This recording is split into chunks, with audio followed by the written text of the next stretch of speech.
अस्सलाम वालेकुम नाज़रीन। Atiq Ahmed Khan, advocate high court, आज आपके पास लाहौर हाई कोर्ट लाहौर की हदूद से बात कर रहा है। हमारे मुआशरे में आजकल आप जानते हैं कि सोशल मीडिया का दौर है और सोशल मीडिया का ज़माना है, तो काफ़ी जो है वो यंगस्टर्स हैं वो सवाल पूछते हैं कि जी कोर्ट मैरिज किस तरह की जाती है। कोर्ट मैरिज जो है वो हमारे पाकिस्तानी कल्चर में इतना पसंद नहीं किया जाता, क्योंकि वो कहते हैं जी कि बल्कि बेसिकली जो हमारा तरीका है कोर्ट मैरिज करने का वो बेसिकली हमारे कल्चर और हमारी जो ट्रेडिशंस हैं उसके ख़िलाफ़ होता है कि जहाँ पर एक लड़की जो वो अपने घर से भागकर लड़के के साथ भागती है। लेकिन आपको क्योंकि ये हमारी शरई तौर पर भी और पाकिस्तानी कानून ने भी इसकी इजाज़त दी है कि जो लड़का और लड़की 18 साल के हो जाएं, जो बालिग हो,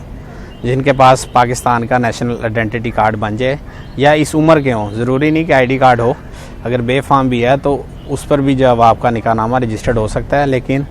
उसके लिए आपकी उम्र जो है वो 18 साल दोनों की होना कम से कम ज़रूरी है। इसके अलावा कोर्ट मैरिज करने का लोग अक्सर पूछते हैं कि जी हमारा जो है वो इंटरनेट पर निकाह हो जाएगा, क्या पाकिस्तान में वो दर्ज हो जाएगा, या कोर्ट मैरिज होने के बाद जिस तरह लड़की वाले अक्सर हाइपर हो जाते हैं और वो दूल्हा दुल्हन दोनों को कत्ल कर देते हैं, तो इस सिलसिले में क्या हमें प्रोटेक्शन मिलेगी। तो सबसे पहले तो मैं आपको ये बताना चाहता हूँ कि शादी जो है वो आप अरेंज ही करें अपने माँ बाप की मर्ज़ी से, क्योंकि उन्होंने आपको पला बड़ा होता है और आपके ऊपर इन्वेस्टमेंट की होती है, आपके जो है वो सुहाने ख्वाब देखे होते हैं आपके फ्यूचर के मुताबिक। लेकिन जब आप उन्हें धोखा देकर इस तरह कोर्ट मैरिज की तरफ आएंगे तो वो एक माशरे में नासूर पैदा करती है, क्योंकि हमारे बाज़ औक़ात ये भी होता है कि जिस तरह इस्लाम में नबी करीम सल्लल्लाहु अलैहि वसल्लम ने कहा है कि जो है जब लड़का लड़की बालग हो जाएं तो उनसे उनकी मर्ज़ी पूछी जाए।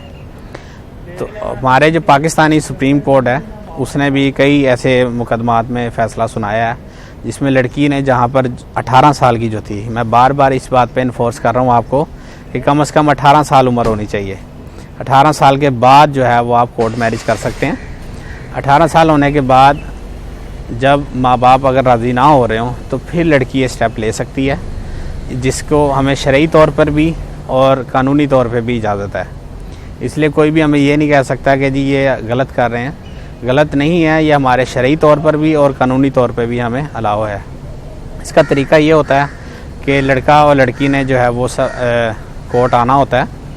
और ये भी ज़रूरी नहीं है कि सिर्फ वो कोर्ट ही आएँ, क्योंकि निकाह जो इसमें होता है कोर्ट मैरिज में वो दूसरे निकाह जिस तरह आम निकाह होते हैं उसी तरह होता है। इसमें सिर्फ एक डिफरेंस ये होता है कि निकाह के बाद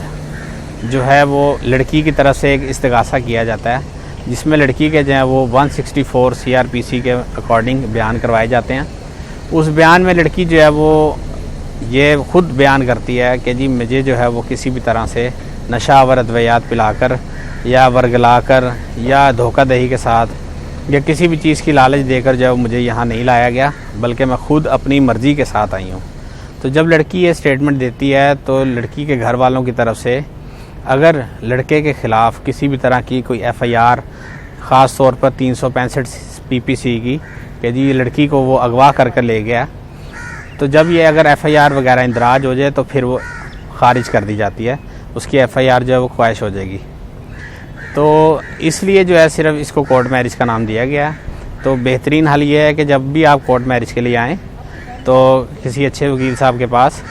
बेहतर ये है कि अपने साथ 2-2 गवाह भी लेकर आएँ ताकि आसानी से जो है वो प्रोसीजर चल सके। उसके बाद जो है वो आपका निकाह पढ़ाया जाता है। निकाह पढ़ाने के बाद उसी तरह इसमें हक महर भी लिखा जाता है, उसी तरह इसमें आपका माहाना जेब खर्च भी लिखा जाएगा, उसी तरह अगर कोई ख़ास शराइत होंगी तो वो भी लिखी जाएंगी। और अगर तो दोनों लड़का लड़की पहले से तलाक़ याफ्ता हैं तो उनके लिए आजकल ज़रा पेचीदगी ये चल रही है कि जब तक उनके पास पहले वाला डाइवोर्स सर्टिफिकेट ना हो तब तक निकाह नहीं होगा।